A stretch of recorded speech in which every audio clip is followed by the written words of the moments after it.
하나님께서 우리에게 허락하신 말씀은 사무엘하 9장 1절에서 13절의 말씀입니다. 봉독은 1절에서 3절, 6절에서 7절, 그리고 13절만 하도록 하겠습니다.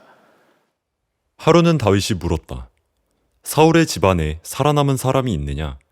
요나단을 보아서라도 남아있는 자손이 있으면 잘 보살펴주고 싶구나. 마침 사울의 집안에서 종노릇하는 시바라는 사람이 있어서 사람들이 그를 불러 다윗에게로 데리고 왔다.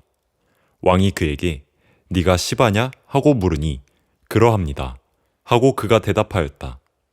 왕이 물었다. 사울의 집안에 남은 사람이 없느냐? 있으면 내가 하나님의 은총을 그에게 베풀어 주고 싶다. 그러자 시바가 왕에게 대답하였다. 요나단의 아들이 하나 남아 있습니다. 두 다리를 접니다. 사울의 손자이며 요나단의 아들인 므비보셋은 다윗에게 와서 엎드려 절하였다. 다윗이 내가 므비보셋이냐 하고 물었다. 그가 대답하였다. 예, 임금님의 종 므비보셋입니다. 다윗이 그에게 말하였다. 겁낼 것 없다. 내가 너의 아버지 요나단을 생각해서 내게 은총을 베풀어 주고 싶다. 너의 할아버지 사울 임금께서 가지고 계시던 토지를 너에게 모두 돌려주겠다. 그리고 너는 언제나 나의 식탁에서 함께 먹도록 하여라. 므비보셋은 언제나 왕의 식탁에서 먹었으며 예루살렘에서만 살았다. 그는 두 다리를 다 절었다. 아멘. 하나님의 말씀입니다. 지난주에 제가 부활절 설교를 시작을 하려고 단위에 섰을 때 저희 둘째 주아가 저 위에서 아빠! 하고 엄청 크게 소리를 쳤어요. 네, 근데 문제는 아빠인 저만 들은 게 아니라 여러분도 다 같이 들었다는 겁니다. 저는 사실 그날 설교를 굉장히 좀 무겁게 시작을 하고 싶었습니다. 그런데 갑자기 별안간에 아빠 하면서 여러분 다 웃으셨잖아요. 그래서 굉장히 난감했었어요.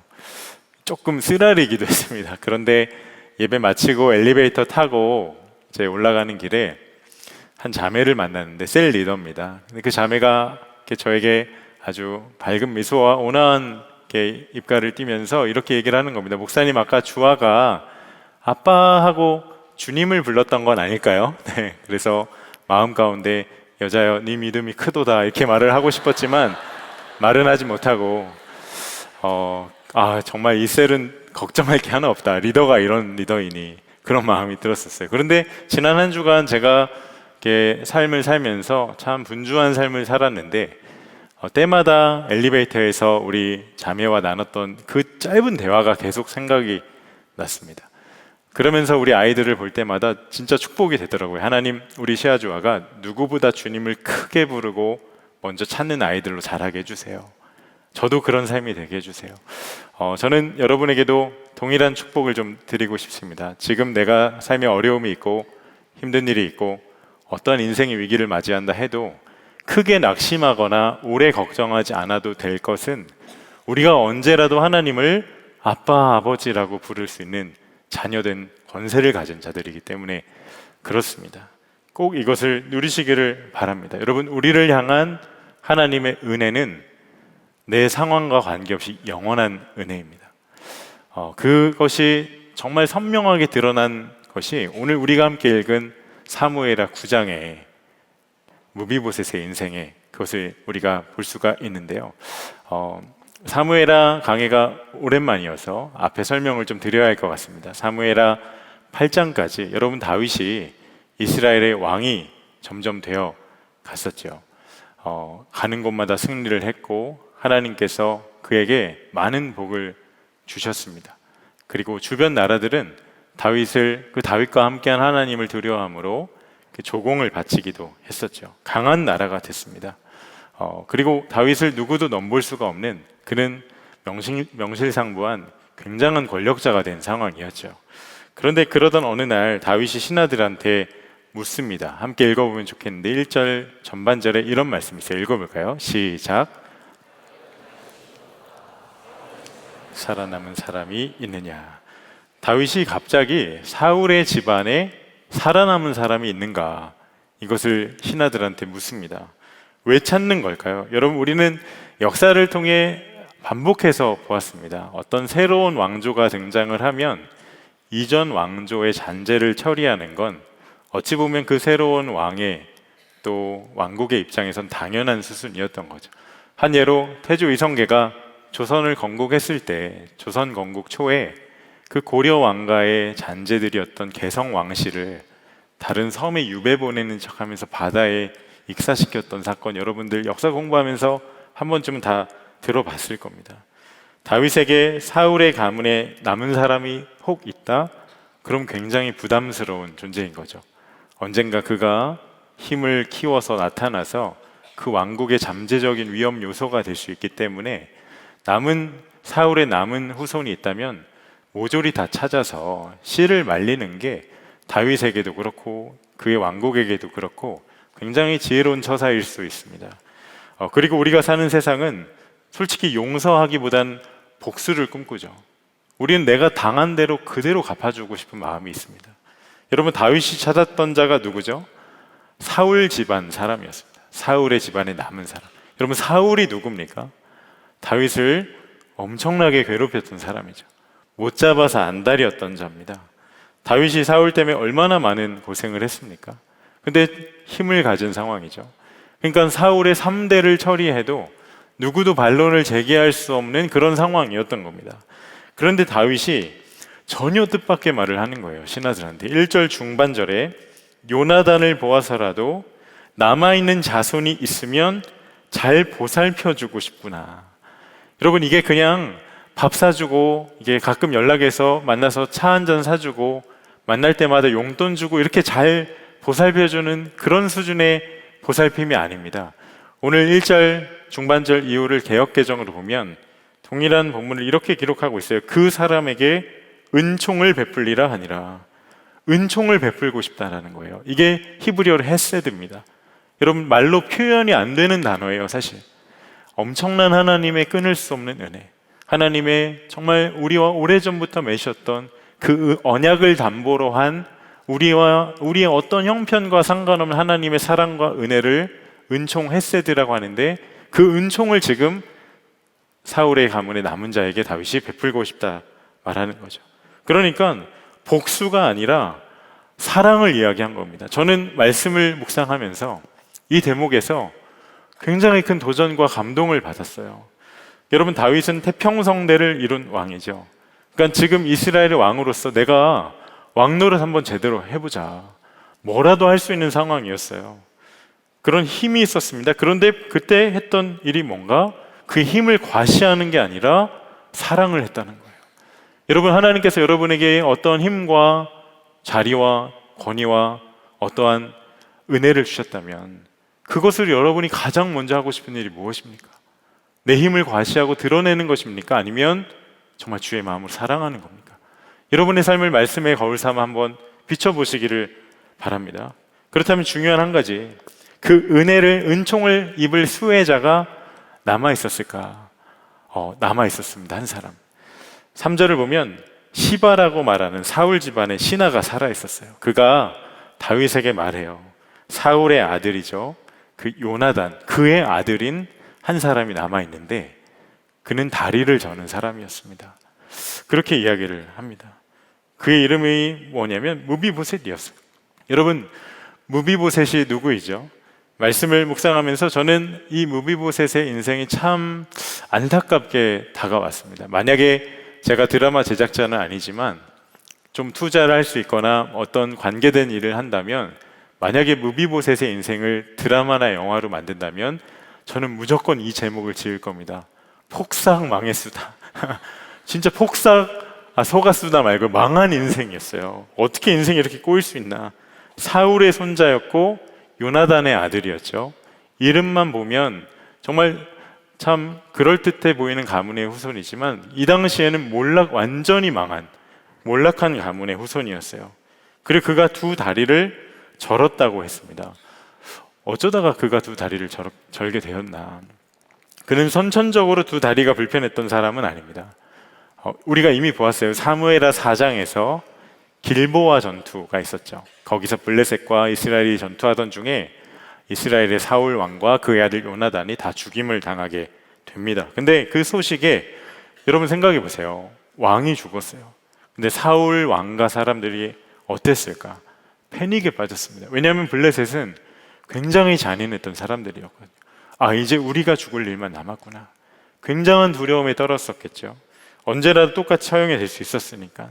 그래서 무비보셋의 유모도 당시 5살이었던 그 아이를 안고 도망가다가, 불이 났게 도망가다가 그만 어찌된 일인지는 자세히 기록은 되어 있지 않지만 그 어린 아이를 떨어뜨리고 말아요.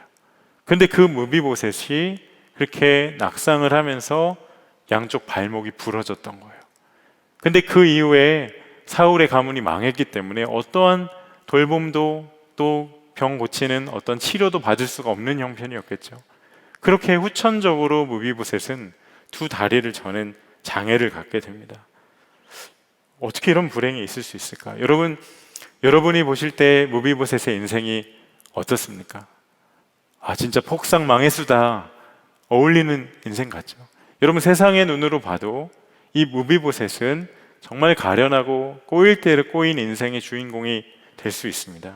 여러분, 본문을 보세요. 다윗이 사울의 집안에 남은 자가 누구냐 물었을 때 그 시바라는 신하가 뭐라고 말했나? 사울의 가족이 있긴 한데 다리 저는 사람입니다. 아, 한 명 있어요. 근데 그는 다리 저는 사람이에요. 여러분, 이 말을 한번 곱씹어 보세요. 무슨 의미인가? 한 명이 있긴 있습니다, 왕이시여. 그런데 그는 왕이 그렇게 신경 안 써도 될 사람입니다. 다리 전다니까요. 자격 없다니까요. 그렇게 위험을 느낄 필요 없으시다니까요. 그는 그저 목숨을 연명하며 살아가는 것 자체로 고마워할 자입니다. 아니, 은총을 베풀려면 정말 그게 필요한 이후에 뭔가 보상받을 만한 자격 있는 사람한테 베푸시지, 그렇게 바쁘신데 무엇하러 그 다리 저는 무비보셋한테 은총을 베풀려고 하십니까? 없는 사람입니다. 이렇게 말을 한 거예요. 여러분, 이걸 누가 말했다고요? 시바가. 네, 이름도 참 시바예요. 시바네. 듣는 여러분도 조금 애매하지만 말하는 저도 지금 굉장히 좀 괴롭습니다. 계속 시바를 얘기해야 되니까. 근데 이 시바의 눈에 무비보셋은 은총을 받을 자격도 없고 조건도 갖추지 못한 자였죠. 근데 여러분, 우리는 어떻습니까? 혹시 우리 안에 우리 세런을 만나거나 가족을 보거나 혹은 직장 동료나 캠퍼스에서 우리 과 친구들과 선후배를 만날 때 이 무비보셋을 바라봤던 시바의 눈과 관점으로 다른 사람을 바라보는, 그렇게 평가하는 그런 마음은 없으십니까?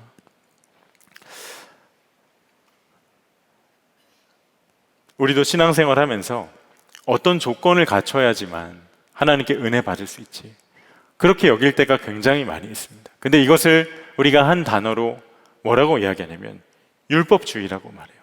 여러분, 율법주의가 뭘까? 내가 하나님께 드리는 열심으로 나 자신을 평가하고 또 다른 사람을 그렇게 평가하는 거예요. 내가 지난 한 주간 말씀 함께를 하루도 빠짐없이 묵상을 했어요. 그리고 모든 질문에 다 답을 달았어요. 그리고 날마다 새벽을 깨워서 차 타고 와서 새벽 예배를 드리고, 그리고 뭔가 하나님 기뻐하실 만한 일을 참 많이 했어요. 그러면 하나님이 나를 더 예뻐해 주시고 은혜를 더 주실 것 같아요.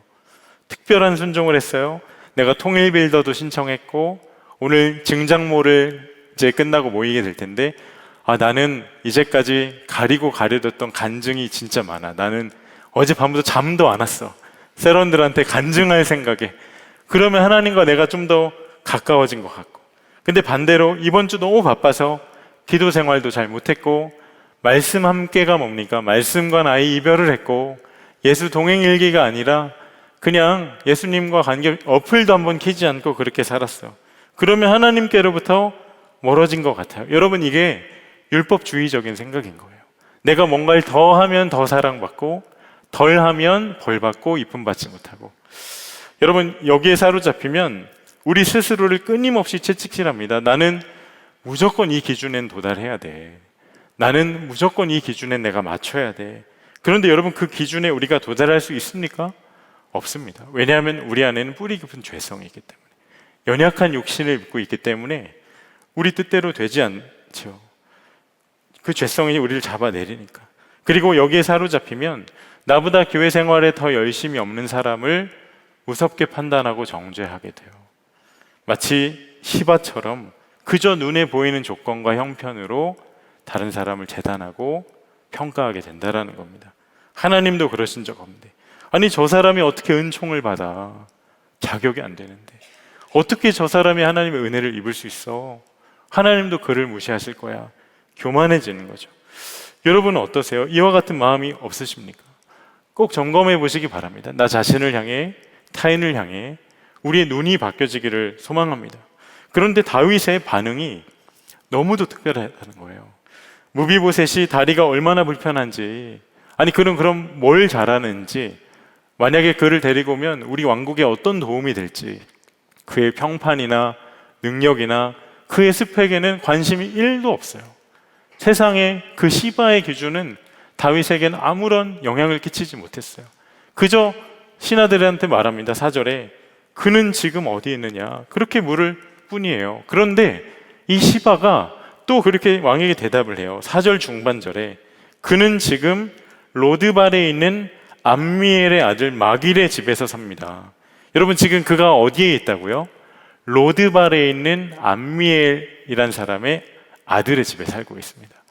여러분 로드발은 지명 이름입니다. 로가 히브리어로 부정접두어예요. 없다란 뜻입니다. 드발은 초원, 들판, 풀과 같은 거예요. 그러니까 초원이 없다. 아주 척박하고 황량한 버려진 땅과 같은 곳에 지금 무비보셋이 살고 있었다라는 거죠. 그런데 시바가 왜 무비보셋이 이 로드발 출신인 것을 강조했을까? 말씀을 잘 보세요. 굳이 말아도 되지 않을 로드발에 있는 암미엘의 아들 미갈의 집에 산다. 왜 강조했을까요? 무비보셋이 지금 버려진 땅에서 살고 있다는 겁니다. 그러니까 지금 그에겐 특별할 게 하나 없고 어떠한 자격을 갖춘 게 하나 없으니 신경 쓰지 않아도 된다고 재차 강조하고 있는 거예요. 여러분, 우리가 다른 사람을 볼 때 이런 눈은 없으십니까? 얼마나 그의 출신에 우리가 민감한지. 학연으로 인해서 사람의 등급을 나누기도 하고 그의 사는 동네에 따라서 마음의 등급을 매길 때도 있고 외모나 하는 직업에 따라서 그 사람의 가치가 얼마나 높고 작고 어떠한 상황인지 우리가 얼마나 계산이 빠릅니까? 여러분 그런 세상의 기준, 이상한 마음이 우리 마음 가운데 있지는 않으십니까? 여러분 저는 궁금합니다. 내가 그렇게 중요하게 여기는 것, 내가 다른 사람을 혹시나 소개팅이라도 나가려면 여러분 먼저 물어보는 그거 있잖아요. 근데 그게 정말 하나님 보시기에도 중요한 그것일까?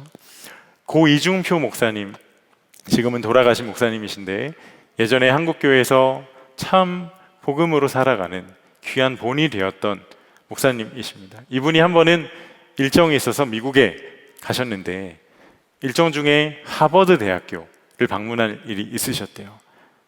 정말 소문대로 명성대로 학교가 참 좋았답니다. 그래서 교정에서 이런 기도가 나오더래요. 하나님, 저는 못 오지만 제 손자는 이곳에서 공부하게 해주십시오. 그런데 하나님이 어떤 응답을 주셨나? 얘야, 나도 그 대학 안 나왔다. 나도 그 대학 안 나왔다. 여러분 오해하지 마세요. 여러분의 어떤 노력과 실력, 어떤 세상의 전통이나 명성, 권위를 깎아내리려는 의도가 아니에요. 다만 우리가 어떤 포지션에 있고 어떤 배경에 있고 내 주변에 누가 있든 우리는 세상의 기준과 관계없이 하나님의 형상대로 지음받은 참 소중한 사람들이라는 겁니다. 이걸 꼭 기억해야 한다는 거예요. 여러분 다윗은 하나님을 경외했던 사람입니다. 시바의 관점과 기준은 그에게 중요하지 않았어요. 그냥 모비보셋을 찾으러 갔어요. 자, 그렇다면 이제는 상황을 좀 바꿔서 무비보셋은 지금 어떤 상황이었을까? 많은 세월이 흘렀습니다. 5살 때 그렇게 도망가다가 다리를 다쳐서 절기 시작을 했으니 이제는 어느덧 그도 나이가 지긋이 먹은 어른이 되었겠죠.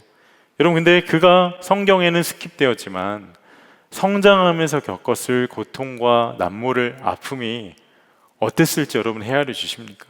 고아가 되었고 늘 주변 눈치와 상황을 살펴야만 했고 철저히 자신을 가려야 했고 불편함 가운데 학자들 중에 누군가는 무비보셋은 옆에서 누가 붙들어주지 않으면 한 걸음도 걸을 수 없었다. 그 기어 다녔을 거다. 이렇게 말하는 분들도 있더라고요. 누가 자기를 찾아주기보단 그저 숨어서 살았을 겁니다. 그리고 지금 다윗 자신의 가문이 다른 누가 아니라 다윗 때문에 몰랐겠다. 그 옆에 있는 사람들로부터 들었기 때문에 남몰래 다윗을 원망하고 시기하고 증오했을 수도 있어요. 누구도 알아주진 않지만 스스로 복수의 칼을 계속 갈고 있었을 수도 있어요. 그런데 다윗이 점점 강성하고 건재하니 내가 혹시나 사울의 후손인 게 알려지면 난 큰일 나겠구나. 조마조마 간 떨리면서 살았을 겁니다. 그런데 그 다윗의 신하들이 그를 찾으러 갔던 거예요. 여러분, 그 척박하고 황량한 로드발에 그 왕가의 사람들이 갑자기 별안간에 나타났어요. 갑자기 그 조용했던 동네가 막 시끌시끌하게 해요. 근데 사람을 찾는 거예요.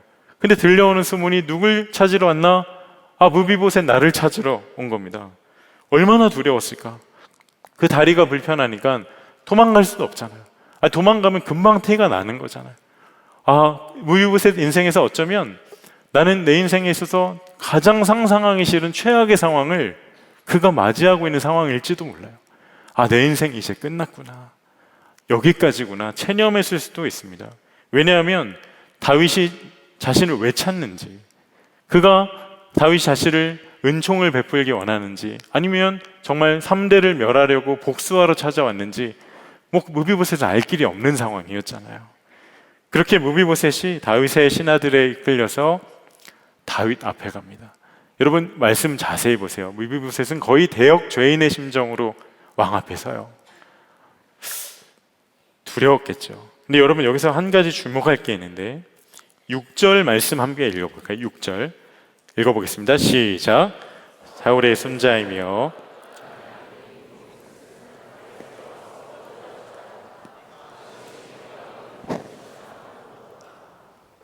그가 대답하였다. 예, 임금님의 종 무비보셋입니다. 여러분, 굉장한 특이점 하나 발견하셨습니까? 여기서 다윗이 무비보셋의 이름을 부릅니다. 이 당시 히브리 문화에서 이름을 부른다는 건 그의 권위를 존중하고 인정한다는 거였거든요. 근데 성경을 자세히 보세요. 이게 왜 더 특별하게 다가오나? 그의 신하의 신분이었던 시바는 한 번도 무비보셋의 이름을 불러준 적이 없어요. 그저 다리 저는 사람입니다 말이에요. 근데 왕이 그의 이름을 불러줬어요. 무비보셋아. 다윗이 무비보셋을 인격적으로 참 존중하고 인정해 주었다는 거죠. 여러분, 그는 스스로 버림받은 자라고 여겼을 겁니다. 저주를 받아도 이렇게 받을 수 있나? 굉장히 스스로 탄식하고 늘 마음 가운데 절망이었을 거예요. 사랑받을 자격 없고 수치스러운 인생이라 여겼을 겁니다. 그런데 다른 사람도 아니라 왕인 다윗이 그의 이름을 지금 불러준 거예요. 그 순간 그가 받았을 충격이 어땠을지 여러분, 이 감이 오시나요? 황량하고 척박한 곳에 버려졌던 인생. 그러나 다윗은 숨어있던 그를 끝까지 추적해서 찾아냈어요. 찾아간 겁니다. 그리고 데리고 와서 사랑으로 이름을 불러주었어요. 그런데 제가 이 말씀 앞에서 참 먹먹하기도 하고 눈과 마음이 오래 머물렀던 이유는 여러분, 하나님께서 우리의 인생에 그렇게 찾아오셨기 때문이에요. 잃어버린 우리를 찾으러 오셨어요. 그리고 이 자리에는 우리의 이름을 불러주셨잖아요. 우리 교회 부목사님 중에 한 분이 대학원 다닐 때 참 인생의 큰 절망을 경험하게 됩니다. 결혼을 준비하고 있었어요. 그런데 재정적으로는 준비된 게 하나도 없었어요. 부모님과의 갈등이 심해져요. 그리고 사역을 했는데 사역도 뜻대로 안 돼요. 관계에 어려움이 생겨요. 마지막 논문 학기였는데 논문도 계획대로 되는 게 하나 없어요. 이게 어떤 인생의 엄청난 절망과 비극적인 사고를 겪은 사람에 비하면 아주 바닷가에 물 한 컵만한 그러한 상황일 수도 있지만 그는 정말 이것으로 인해서 삶을 포기하고 싶을 마음에 절망을 안게 돼요.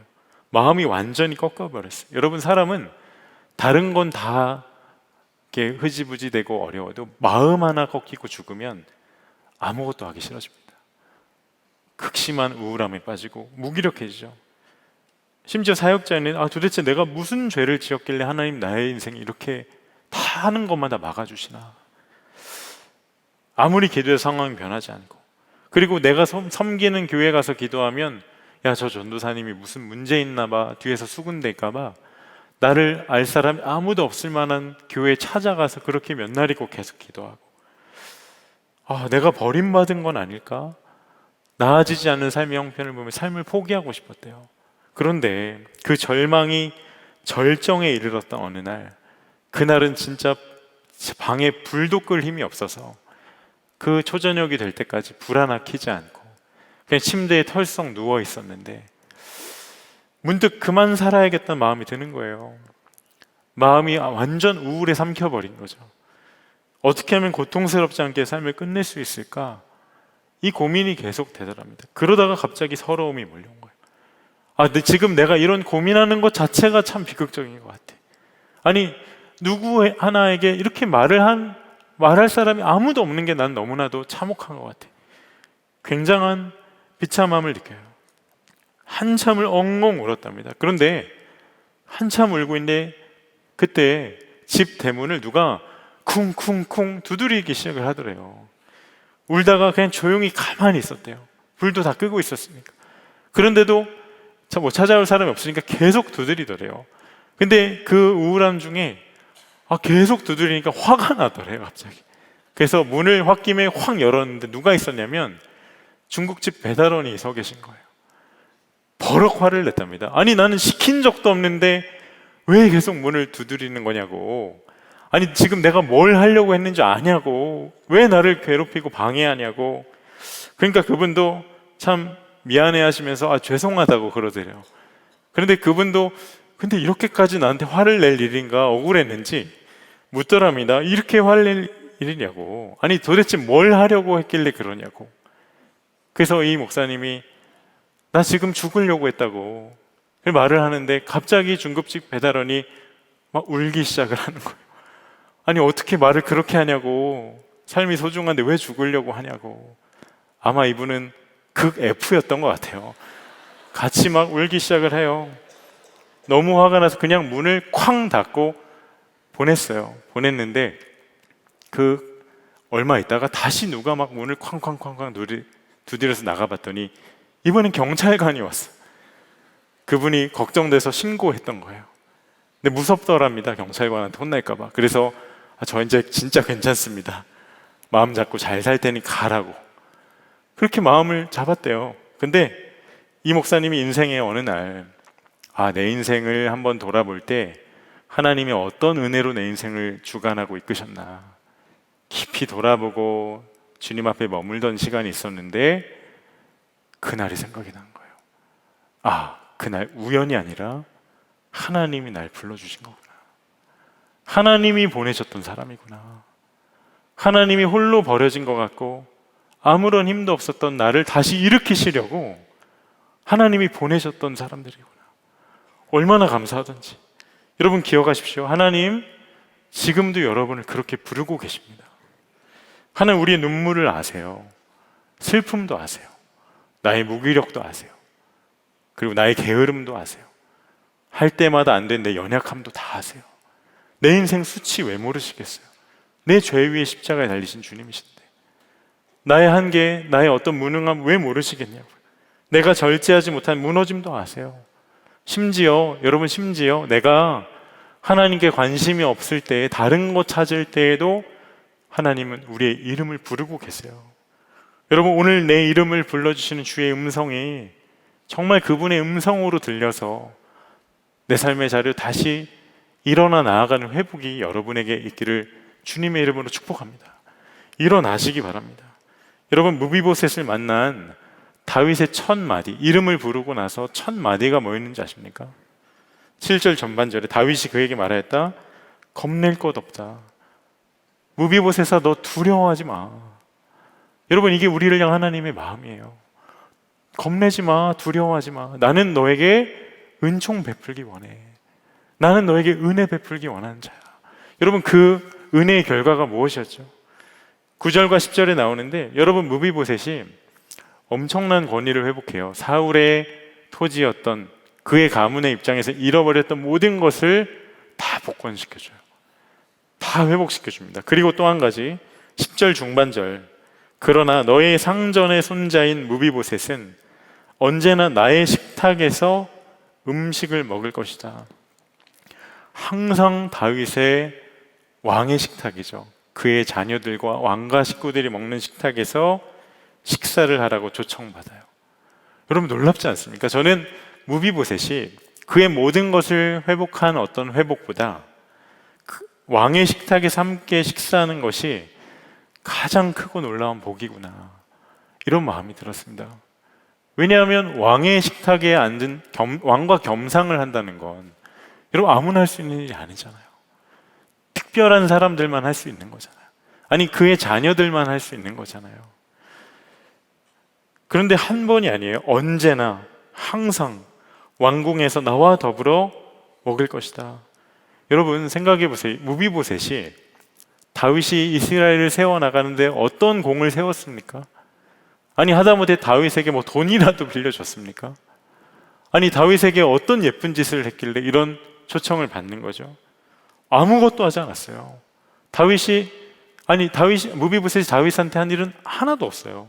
그가 왕의 식탁에서 다윗의 자녀들, 뭐 압살롬도 있었을 거고, 뭐 솔로몬도 있었을 거고, 그리고 뭐 군대 장관 요압이 있었을 수도 있고, 그렇게 왕가의 로얄 패밀리가 밥을 먹는 그 자리에 날마다 가서 밥을 먹었을 때 그 심정이 어땠을까?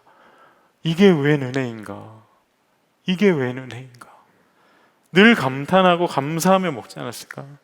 여러분 우리도 하나님께서 베풀어 주신 천국 잔치상에 초청받은 사람들이잖아요. 하나님과 항상 계속해서 친밀한 사귐의 자리로 우리를 늘 부르시고 주의 말씀으로 우리를 먹이시며 그 삶을 인도하는 아버지시잖아요. 혹시 이 자리에 내가 자격이 될까? 내가 이 은혜를 받을 조건이 될까? 나는 하나님을 위해 한 게 아무것도 없는데, 나는 예쁨 받을 짓 한 거 아무것도 없는데 여전히 의심하는 분이 있으십니까? 근데 우리에게도 그 은혜가 이미 있잖아요. 앞에서 얘기했던 것처럼 우리가 언제라도 하나님을 아빠, 아버지 하고 부르며 나아갈 자녀된 신분이 이미 된 것이잖아요. 여러분 자녀를 향한 사랑은 어떤 조건을 따지거나 비교하는 사랑이 아닙니다. 무조건적인 사랑이에요. 그래서 헤세드인 거예요. 저희 외할머니 사랑이 참 많은 분이셨어요. 참 좋은 분이셨습니다. 자녀 5명 있었어요. 그 중에 둘째가 다운 증후군 딸이었어요. 저에겐 이모죠. 저희 엄마의 바로 위에 언니세요. 큰아들이 공부를 잘했어요. 의사가 됐어요. 그리고 딸들도 시집 잘 갔어요. 학교 선생님이 되고 목회자의 아녀가 되고 그 지역의 유지로 남부러울 거 없이 사셨어요. 그런데 할머니의 소원은 하나였어요. 내가 선임이, 그 이모의 이름인데 선임이보다 하루라도 더 살아. 내 소원은 다른 거 아니야. 선임이보다 하루라도 더 살고 싶어. 저는 어렸을 때 이해가 안 됐어요. 아니 아들이 잘 되고 딸들이 잘 되는 게 더 중요한 거 아닌가? 왜 장애를 갖고 있는 그 딸이 딸보다 하루라도 더 사는 게 어떻게 할머니의 소원일 수 있지? 어린 저의 입장에서는 이해가 안 됐어요. 그리고 저는 외할머니가 정말 천사 같은 엄마라서 저희 선임 이모가 정말 복받은 줄 알았어요. 그런데 제가 아이를 육아하고 양육해 보니까 그게 아니더라고. 이모가 엄마를 잘 만난 게 아니라 할머니에겐 그 딸이 전부인 거예요. 자녀이니까. 여러분, 자녀에게 부모가 소중한 것보다 부모의 자녀를 향한 마음은 비교할 수 없이 큽니다. 지난주에 어느 식사 자리에서 누가 저에게 물으세요. 목사님, 솔직히 쌍둥이 중에 더 마음이 가는 아이 있죠? 물어보세요. 나는 알고 있다. 이런 눈치로 물어보시더라고요. 여러분, 제가 누구한테 더 마음이 갈까요? 2딸 중에 일란성 쌍둥이입니다. 아빠하고 부른 주아한테 마음이 더 갈까? 여러분, 제가 딸들에게 할 수 있는 사랑이 100이라면 이 사랑을 정확히 무자르듯이 50대 50 정확히 나누는 건 솔직히 어려운 일일 거잖아요. 누군가 제 말을 잘 들으면 그때는 60 사랑 주고 말 안 듣는 자녀한테 40 주고 그게 맞잖아요. 아니 아니더라고요. 아니 그게 안 되더라고요. 내가 할 수 있는 사랑이 100이면 시아에게도 100이고 주아에게도 100인 거예요. 말 안 들을 때도 100이고 말 잘 들을 때도 100인 거예요. 아니, 더 사랑하지 못해서 아쉬울 뿐이에요. 이것이 부모의 마음이고 저와 여러분을 향한 하나님의 마음임을 저는 믿습니다. 솔직히 머리로는 다 알아요. 아니, 하나님 사랑하시지, 하나님 나에게 은혜 베풀기 원하는 분이시지, 은총을 주기 원하시는 분이시지, 여러분 모르는 사람 없잖아요. 그런데 우리는 이상해요. 하나님이 날 사랑하는 거 아는데 하나님께 삐치기도 진짜 빨리 삐쳐요. 아니, 하나님 사랑하신다면서 왜 내 삶에 이런 어려움을 주시지? 왜 내가 하는 모든 일을 다 막으시지? 내가 얼마나 오래 기다렸는데 하나님 사랑에 한계가 있으신가? 하나님을 인색하다 여기시고 또 하나님을 아예 없다고 단정할 때가 얼마나 많이 있는지. 지난주에 읽었던 책에서 팀 켈러 목사님이 이런 얘기를 하시더라고요. 고난이 있기에 하나님 없다 말하는 사람들에게 이런 당부를 해요. 하나님 분명히 살아계시지만 우리가 하나님에 대해서 모든 것을 다 알 수 없다고. 왜 아픔과 고통을 주시는지도 다 이해할 수 없다고. 그런데 우리는 어떤가요? 내가 그 이유를 찾지 못해서 하나님 없다 할 때가 얼마나 많이 있습니까? 여러분, 내 생각과 내 지혜보다 더 크고 높으신 하나님이 살아계심을 내가 믿는다면 그분은 내가 생각할 수 없는 다른 이유를 갖고 계시다는 것을 꼭 인정하시기를 바랍니다. 고통이 있다고 하나님 없다고 하는 건 정말 어리석은 생각인 거죠. 근데 은혜가 똑같다는 거예요. 하나님의 은혜. 유명한 찬송 같죠. 310장 1절에 아, 하나님의 은혜로 있을 데 없는 자. 근데 가끔 이 찬양을 이제 이사를 가야 하거나 집을 구하는 분들이 막 부르더라고요. 있을 데 없는 자, 있을 곳이 없는 자. 네. 아, 하나님의 은혜로 있을 곳을 구하고 싶어서 네, 지워주세요 이거는. 네. 근데 이 다음 가사가 뭐냐면 왜 구속하여 주는지 난 알 수 없도다.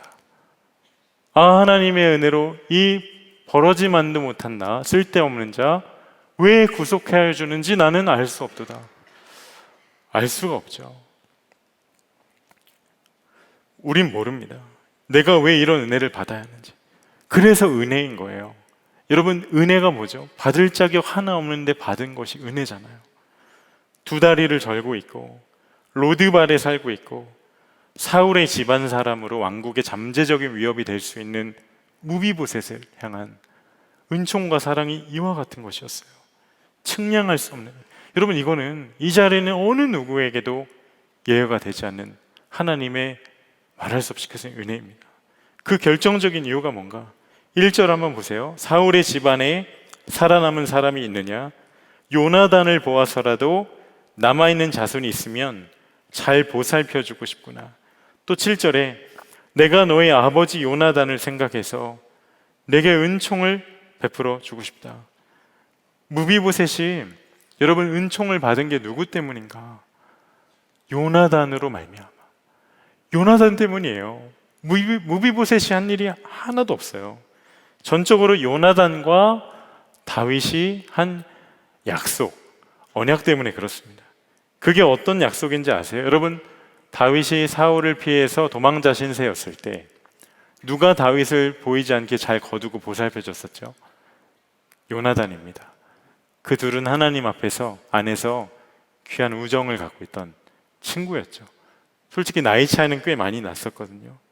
주님 안에서 깊은 우정이 있었어요. 여러분, 요나단은 그 왕위 계승 순서로 보면 사울 다음에 왕이 될 사람이었어요. 그런데 이상하죠. 스스로는 나는 왕이 될 사람이 아니다. 사울을 이어서 왕이 될 사람은 다윗이다. 하나님이 그를 그렇게 세울 거다. 그렇게 하나님을 경외하고 인정했던 자예요. 그래서 다윗한테 미리 부탁한 겁니다. 다윗, 네가 만약에 왕이 되면 나중에 우리 자손들을 잘 보살펴줘. 그렇게 약속을 했어요. 근데 이게 무비보셋이 태어나기도 전인 거예요. 완전 복음 아닙니까? 우리가 아직 죄인 되었을 때 우리를 위해 하나님의 사랑을 약속하고 확증하신 복음이잖아요. 그러니까 무비보셋의 어떤 형편이 좀 짠하고 긍휼히 여겨지고 무언가 조금이나마 그 은총을 받을 근거나 자격이 있어서 다윗이 은총을 베푼 게 아니라는 거예요. 그는 아무것도 하지 않았어요. 어떤 자격도 없어요. 어떤 공로도 없었어요. 전적으로 요나단과 다윗의 약속 때문이었어요. 그래서 무비보셋에게 은혜를 베푼 것처럼 여러분, 우리를 향한 하나님의 은혜가 그와 같아요. 예수 그리스도를 통해 우리와 맺은 언약 때문에 하나님께서 우리가 아직 죄인 되었을 때 그 아들이 2000년 전에 우리가 짊어져야 할 죄의 짐을 삭슬 대신 지고 십자가에서 그 진노를 다 대신 치러 주셨을 때 그 생명 걸고 하나님과 하신 언약 때문에 우리에게 그 아들을 보시며 그 약속을 기억해 은총 베풀기를 원하신다라는 거예요. 십자가에서 누구도 예외 없는 은혜요 사랑이죠. 그러면 우리에게 필요한 게 뭘까? 믿는 겁니다, 여러분. 그 은혜를 마음으로 받아들이는 거예요. 아무리 왕의 잔치상에 차려졌어도 내가 가서 먹어야 되는 겁니다. 아무리 임금이 먹는 수라상에 차려졌어도 그거 거절하면 무슨 소용이 있어요? 은총이 있어도, 차려놓은 잔치의 상이 있어도 그걸 내가 받지 않으면 누릴 수가 없는 거죠. 자, 마지막으로 그러면 이 은총은 우리가 어떻게 누리고 받을 수 있을까? 하나님, 저는 정말 하나님의 은혜가 필요합니다. 아니, 새끼손가락 하나 움직이는 것도 은혜 없이는 안 됩니다. 인정하는 겁니다. 여러분, 지금 내가 내 삶에서 누리고 있는 모든 것이 당연하지 않은 거였구나. 하나부터 열까지 다 은혜구나. 인정하는 거죠. 고든코넬 신학교의 조은하 교수님, 이분이 20살에 예수님을 만나고 러시아권에 있는 선교사가 되기로 헌신을 합니다. 대단한 분이세요. 10년 동안 준비했어요. 러시아에 있는 대학에 아예 교환학생을 가고 거기 대학에 아예 진학해서 공부하고 열심히 준비했어요.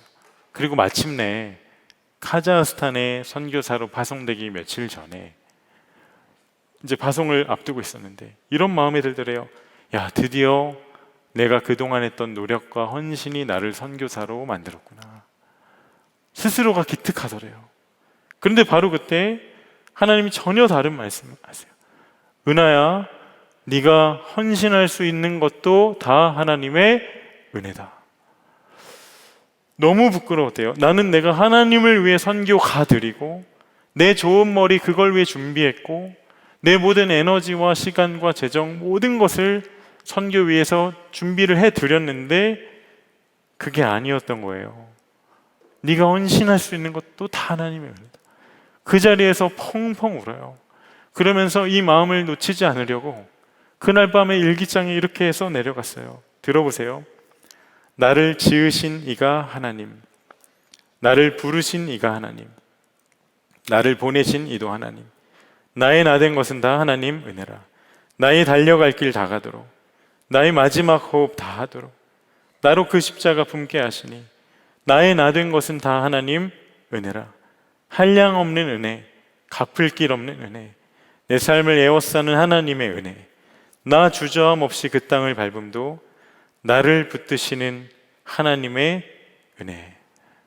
여러분, 많이 들어보셨죠? 그 유명한 하나님의 은혜 찬양이 이렇게 만들어진 거예요. 그날 깨달은 거예요. 내 노력도, 내 공로도, 내 뜻도, 내 헌신도 아니라 은혜였구나. 전적으로 은혜구나. 여러분, 우린 다 은혜 입은 자들입니다. 만약에 하나님이 우리의 자격과 조건을 보셨다면 오늘 예배당 입장할 수 있는 사람, 저를 포함해서 아무도 없어요. 한 사람도 없어요. 우리가 무비보셋입니다. 그런데 참 감사한 건 숨어있던 우리를, 아담과 하와 때부터 숨어있던 우리를 하나님 끝까지 추격하셔서 그 끊을 수 없는 사랑과 헷세대의 은혜로 찾아내 건져주셨죠. 오늘 여러분 그분 앞에 나오시기 바랍니다.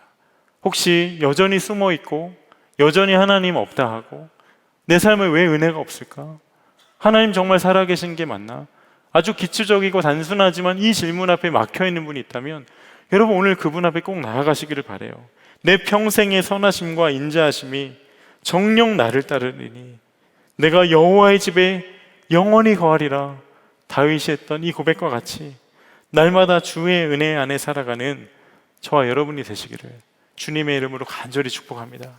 이 시간 우리 함께 주신 말씀 붙잡고 찬양하며 나아가기를 원하는데, 은혜 아니면 은혜 아니면 함께 찬양하면서 주님 앞에 나아가도록 하겠습니다.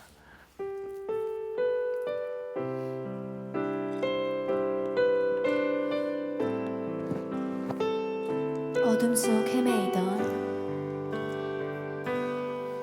어둠 속 헤매이던 내 영혼 갈 길 몰라 방황할 때에 주의 십자가 영광의 그 빛이 나를 향해 비추어 우리 그 주님 앞에 다 자리에 일어나서 함께 찬양하겠습니다. 주홍빛보다 더 붉은 내 죄 그리스도의 피로 씻기어 완전한 사랑 주님의 은혜로 새 생명 주께 얻었네. 은혜 아니면 우리는 오직 은혜로만 나갑니다. 나서지 못한 우리의 어떠한 자격과 공로가 아닌 오직 주의 은혜입니다. 그 사랑 능력 아니면 나서지 못하네. 우리의 고백이길 원합니다. 은혜 아니면 나서지 못하네.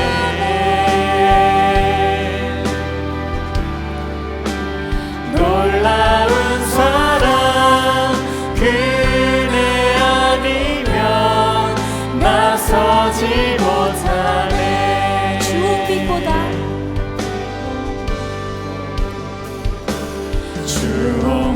주홍빛보다 더 붉은 내 죄 그리스도의 피로 씻기어 완전한 사랑 완전한 사랑 주님의 은혜로 새 생명 주께 새 얻었네. 생명 주께 같이 찬양하겠습니다. 얻었네.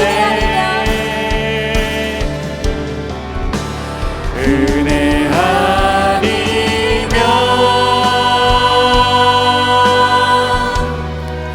나서지 못하네. 십자가의 그 사랑 능력 아니면 나서지 못하네. 은혜 아니면 나서지 못하네. 놀라운 사랑 그네 아니면 다시 한번 고백하겠습니다. 나서지 은혜 아니면 못하네. 우리 두 손 들고 함께 고백합니다. 은혜 아니면 우리를 부르시는 주 앞에 나가기를 원합니다. 나서지 못하네. 누구도 이해 없는 주의 사랑 십자가의 그 능력이 오늘 우리를 일으켜 주십니다. 나서지 못하네. 은혜 아니면 우린 살 수 없습니다. 아니면 나서지 못하네.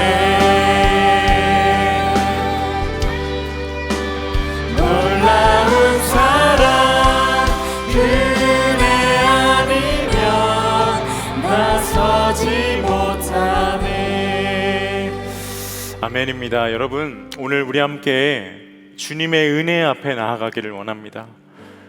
지난 한 주간 기도하면서 저는 우리 청년들 안에 무비보셋이 있다면 하나님 오늘 젊은 예배 가운데 은혜의 자리로 나아오게 해주세요 기도를 했습니다. 그런데 기도를 하면 할수록 제 마음 가운데 강하게 부어지는 생각은 네가 바로 그 무비보셋이다. 저 자신이 무비보셋이었다는 것입니다. 인생의 수치와 절망 가운데 있던 나를 끝까지 추격해서 사랑의 자리로 불러주시고, 내가 죄로 무너질 때, 실수할 때, 혹은 내가 교만할 때, 하나님보다 나 자신의 뜻이 앞설 때, 그 어떤 순간에도 끝까지 나를 포기하지 않으셨던 말할 수 없는 그 헤세드의 사랑이 우리의 삶을 향해 있음을 저는 믿습니다. 이 시간 우리 함께 고백합시다. 하나님, 제가 무비보셋입니다. 주의 은혜가 나를 다시 살게 합니다. 주님 부르시는 그 은혜의 자리 나로 다시 나가게 하여 주소서. 내 이름을 불러주시고 나에게 상을 베풀어 주시며 나와 함께 하길 원하신다 말씀하시는 하나님의 은총으로 인하여 내 삶이 다시 한번 일어서게 하여 주시고 그 은혜를 고백하는 나의 삶이 되게 하여 주소서. 주의 이름을 한번 부르시고 합심하여 기도하겠습니다. 주여! 아버지, 아버지, 아버지, 아버지, 아버지, 아버지, 아버지, 우리가 주님의 그 은혜 앞에 나가기를 원합니다. 아버지 하나님, 이 자리에 우리 모든 무비보셋들이 일어나게 하소서. 주님의 그 은혜 앞에 나오게 하소서. 아버지, 아버지, 아버지, 아버지, 아버지, 하나님 그 은혜 안에 나오게 하여 주소서. 주의 그 은혜 안에 나오게 하여 주소서. 아버지, 아버지, 아버지, 아버지, 아버지, 아버지, 아버지, 아버지, 아버지,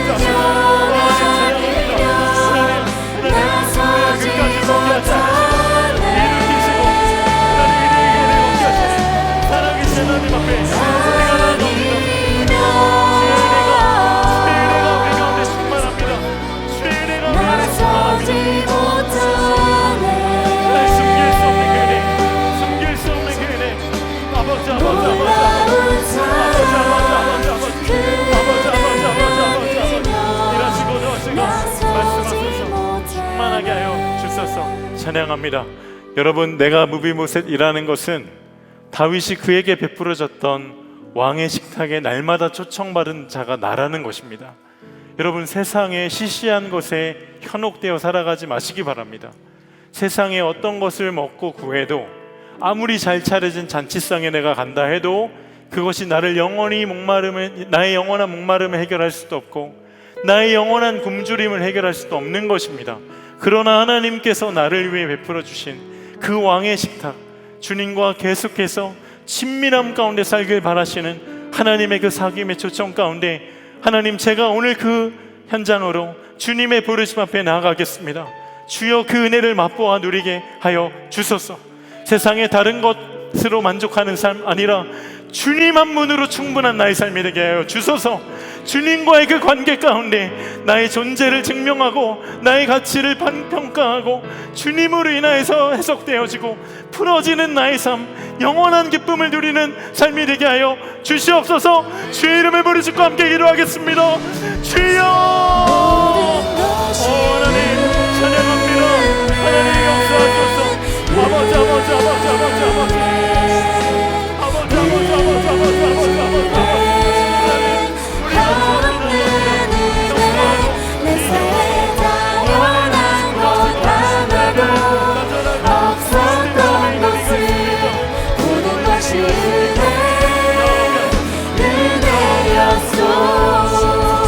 모든 것이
하나도 없었던 것을 모든 것이 다시 한번 고백하겠습니다. 모든 것이 은혜였소.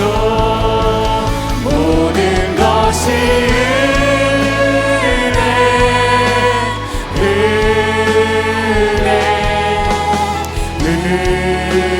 은혜 한없는 은혜 내 삶에 당연한 것 하나도 없었던 것을 모든 것이 은혜였소. 모든 것이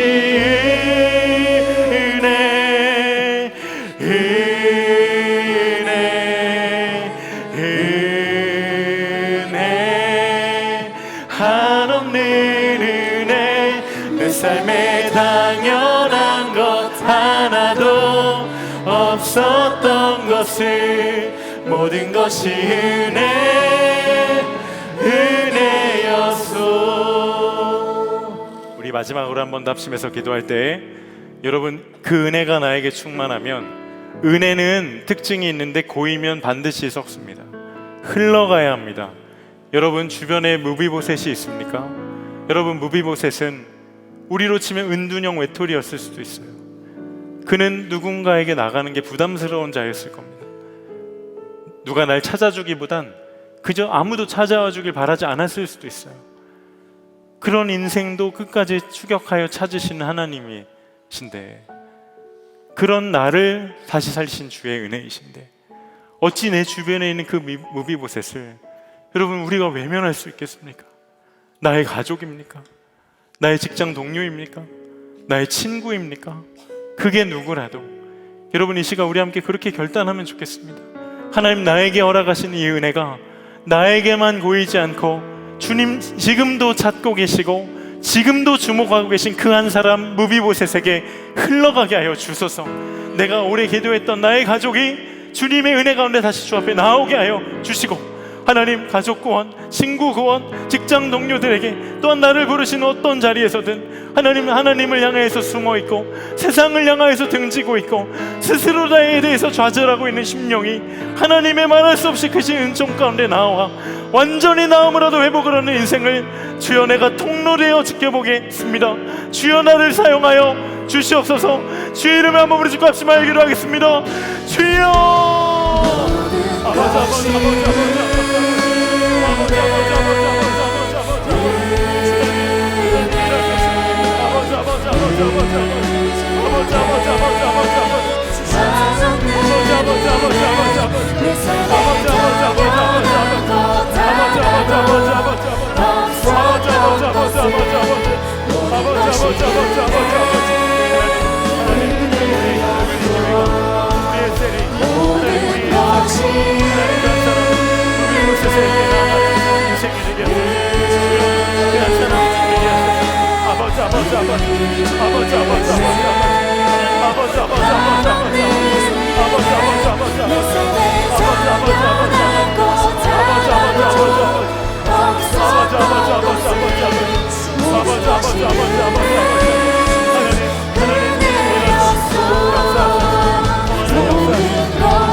은혜와 사랑이 충만하신 아버지 하나님, 숨어있던 우리를 끝까지 추격하셔서 숨길 수 없는 그 은혜로 다시 살려주시고 회복하여 주심에 감사를 드립니다. 하나님, 우리가 받은 이 은혜가 하나님 정말 하나님의 말할 수 없이 크신 헷세대의 은혜요, 내 삶의 어떤 형편 중에도 그것에 영향받지 않으시는 하나님의 끊을 수 없는 완전한 사랑임을 확신하기를 원하오니 주여 이 은혜 안에 거하여서 평생 믿음의 경주를 완주하는 사랑하는 우리 모든 젊은이 교회 청년들 되게 하여 주시옵소서. 지금 누군가 무비보셋과 같이 인생의 절망 가운데 숨어있는 이가 있다면 그를 한 번도 포기한 적 없으신 하나님께서 찾아가 그의 이름을 불러주시고 그를 다시 주 앞으로 나오게 하여 주시며, 홀로 나오기 어렵다 한다면 은혜 받은 우리가 그를 주께로 인도할 수 있는 통로가 되게 하여 주시옵소서. 우리 젊은이 교회가, 우리의 셀이 그 이 세상을 향한 펼쳐진 주의 손과 발 되어 주님이 지금도 찾고 계신 그 한 사람 무비보셋을 주님께로 인도할 수 있는, 그 은혜로 인하여서 완전 회복된 삶을 살아갈 수 있는 거룩한 복의 근원된 통로가 되게 하여 주시옵소서. 하나님, 열방에 선교하시는 우리 모든 선교사님들 축복하여 주옵시고, 하나님, 영적으로 정말 두 다리를 저는 것과 같은 선교제의 상황과 많은 영혼들 끝까지 주의 마음으로 품고 기도할 때 사랑의 역사가, 복음의 강력한 권능이 선교사님들을 통하여서 열방의 충만함으로 임하게 하여 주옵시고, 우리 세대에 다시 한번 하나님의 영적인 각성과 놀라운 부흥이 열방 곳곳에 임하게 하여 주시옵소서. 하나님, 남과 북의 분단으로 인하여 애통해 하실 하나님 아버지의 마음을 느낍니다. 주여, 우리 세대에 복음으로 남과 북이 하나 되는 복음 통일의 역사가 임하게 하여 주옵시고, 젊은이 교회가 준비하고 있는 통일 빌더와 올 한해 함께할 북한을 품고 섬길 많은 사역들 가운데 하나님, 통일 이후에 실제로 통일 세대를 살아갈 통일의 주역들이 이곳에서 준비되고 길러지게 하여 주시옵소서. 하나님, 오늘 주님을 사랑하는 마음으로 드린 예물을 귀히 받아 주옵시고, 하나님을 경외하는 마음으로 삶을 드린 모든 인생들 안에 하나님의 말할 수 없는 은혜가 충만함으로 흘러가게 하여 주시옵소서. 하나님, 이 나라가 하나님의 나라임을 믿습니다. 하나님의 공의와 평강이 이 땅 가운데 충만함으로 임하게 하여 주시고, 우리가 상황과 현실에 마음 눌리는 것 아니라 끝까지 하나님의 통치와 다스림을 바라보며 기도의 끈을 놓지 말게 하여 주시고, 다시 한번 하나님, 우리 조국 대한민국이 예수님 안에서 완전히 새롭게 세워질 수 있는 그날이 속히 올 수 있도록 주여 이 나라를 충만함으로 인도하여 주시옵소서. 주 예수님의 은혜와 아버지 하나님의 말할 수 없이 크신 사랑하심과 성령의 내주교통 충만하신 역사가 오늘 예배하고 나아가는 모든 우리 예배자들 위해, 그리고 그 한 사람 무비보셋과 같이 인생의 수치와 좌절로 숨어있던 그에게 손 내밀어 다시 은혜의 자리로 나오라 부르신 주의 음성 듣고 일어서기를 결단한 그 한 사람 위해 이제로부터 영원히 함께 하시기를 간절히 축원하옵나이다. 아멘.